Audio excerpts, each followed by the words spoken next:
podcast Devenir adulte. Bonjour, je suis ravie de te retrouver pour ce tout premier épisode de la saison 2.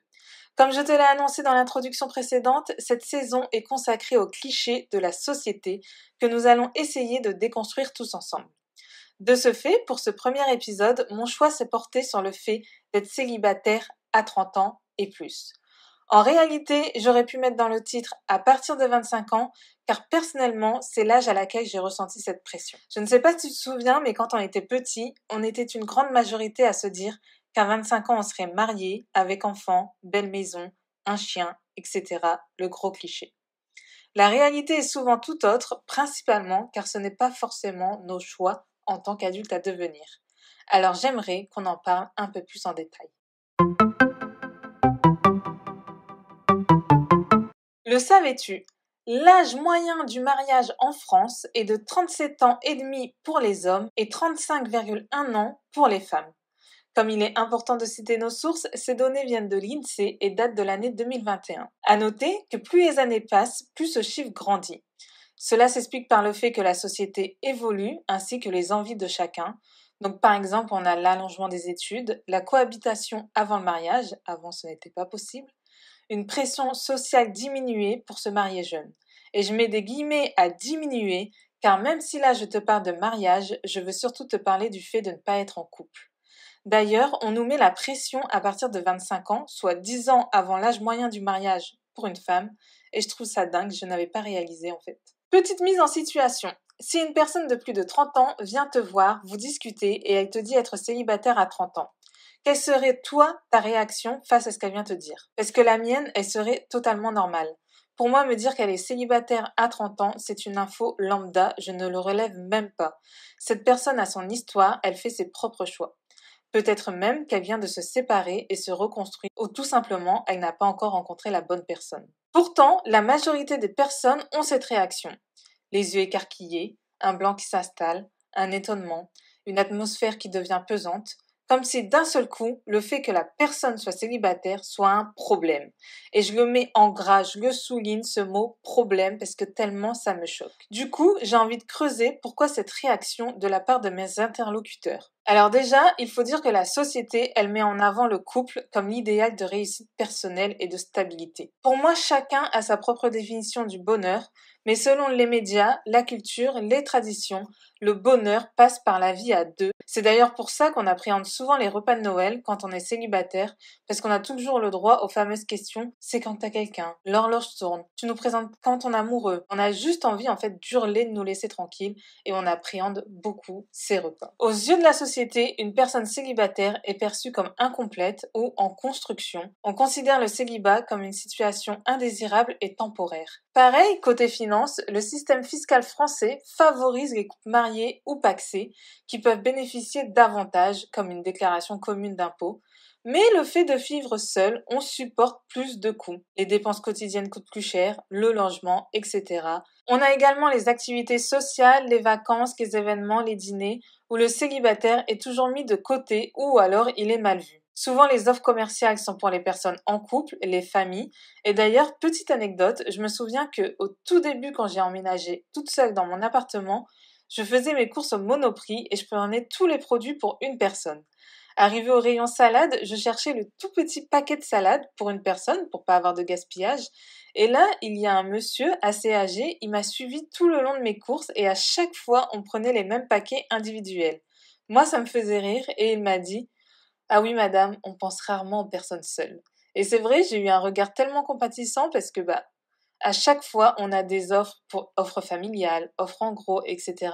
Mais pour les personnes seules, pour éviter le gaspillage, c'est super difficile de trouver des petits contenants. Il existe également une pression sociale implicite pour fonder une famille, surtout pour les femmes, puisqu'on leur rappelle constamment l'idée que l'horloge biologique, le temps passe.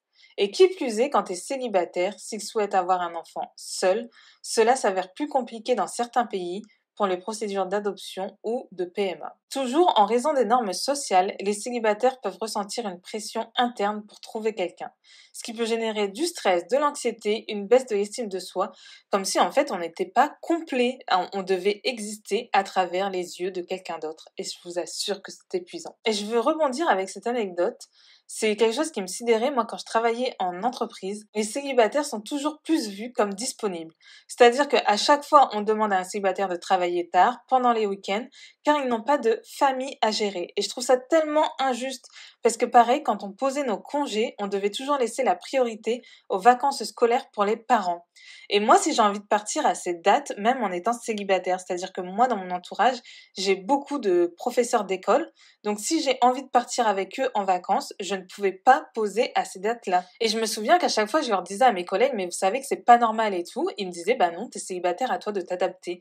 Non mais comme si c'était un fardeau d'être célibataire, où le célibataire est toujours vu de côté, mal vu, et je trouve ça incroyable. Par exemple aussi, les médias, que ce soit les films, les séries, les publicités, ils représentent souvent les célibataires comme des personnes en quête d'amour, incomplètes, malheureuses. Et à chaque fois, ça renforce la vision que le célibat, c'est une phase transitoire, alors que ça peut être totalement un choix de vie épanouissant. Mais non, la société, elle préfère nous faire ancrer que le célibat est un problème. Et pareil, souvent je scrolle sur les réseaux sociaux et à chaque fois, il y a des questions du style: le mec à 40 ans est célibataire, vous pensez qu'il a quel problème? La nana à 34 ans, elle a un problème, elle n'a pas de mec. Pourquoi le célibat est vu comme un problème?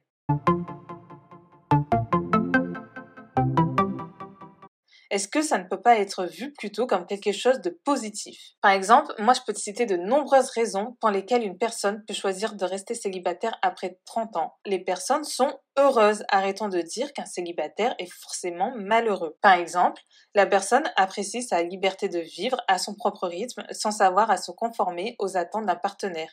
Elle peut aussi prendre des décisions importantes sans compromis. On n'a pas besoin de demander l'avis de quelqu'un. On prend nos propres décisions quand on veut. On a également un contrôle total de notre temps. Les loisirs, les voyages, si on veut mettre en avant notre carrière professionnelle, nos projets personnels, on fait nos propres choix.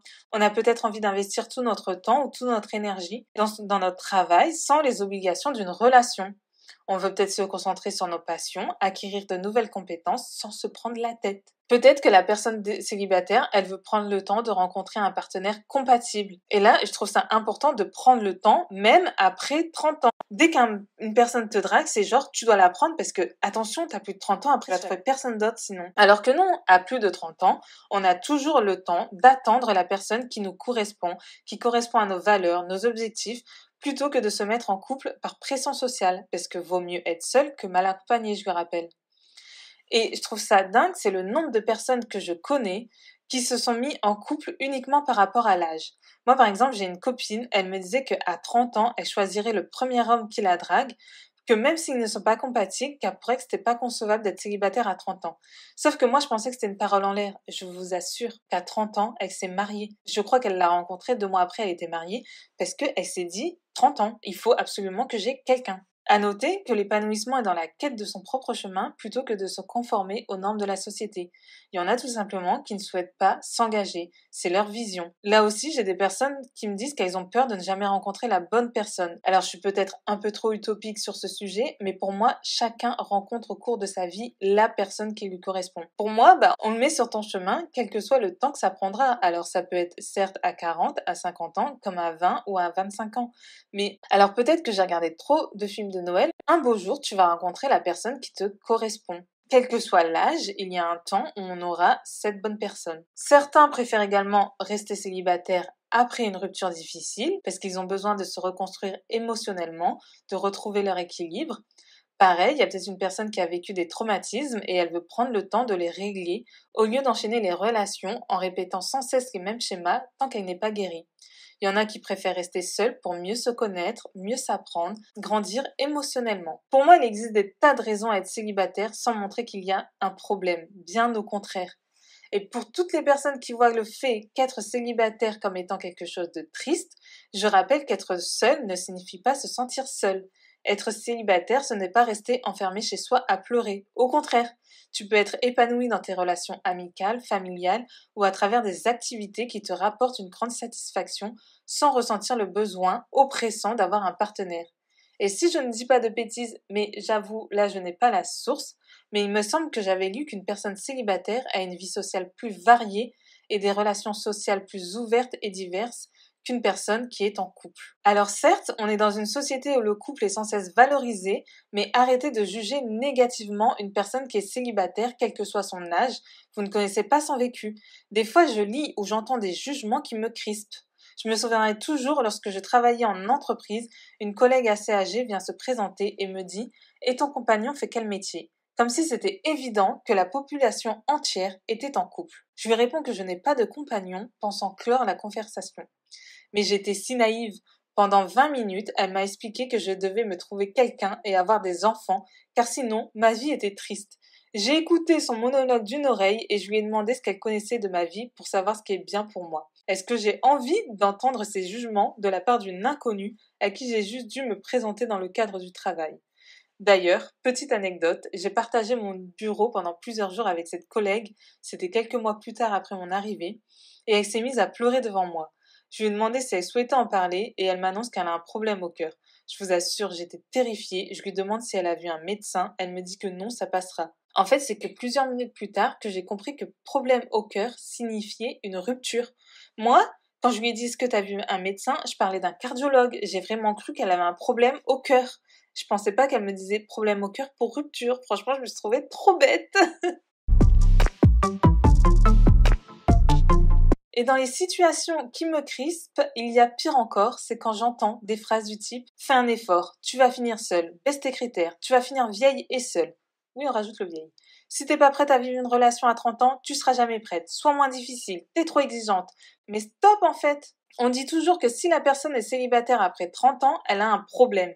Mais dites-vous plutôt que la personne a de la chance d'être seule, car elle sait vivre seule et que si elle fait entrer une personne dans sa vie, c'est parce qu'elle lui apporte une plus-value et non parce que la société a dit qu'à cet âge, elle doit être en couple. Le bonheur ne dépend pas d'une situation amoureuse.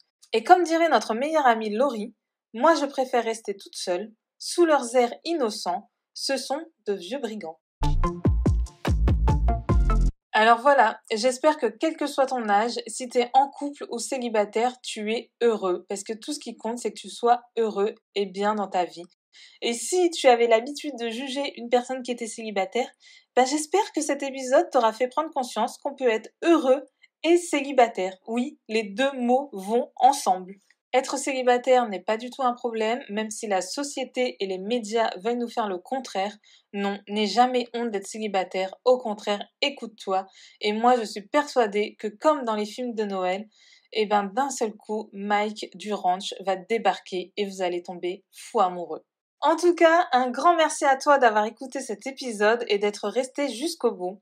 À ton tour, dis-moi si tu as déjà ressenti une quelconque pression sur le fait d'être célibataire à plus de 30 ans, parce que je serais heureuse d'échanger sur ce sujet avec toi.